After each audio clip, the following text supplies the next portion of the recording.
Okay, it's going to leave it there. I'm running out of natural light, but quite a few hours invested in that patch repair just above the rear cross member there. Got carried away with myself really, and there's a few areas that I haven't cleaned up before welding that section in, but I'll get that another day.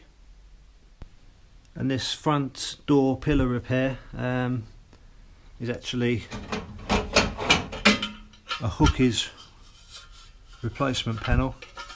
I just had to make a little relief cut there just so I can follow the contours of the inner wing, and there's a slight bit of rust that's formed some holes just in this lip area, but hopefully I'll be able to get it off of this repair panel.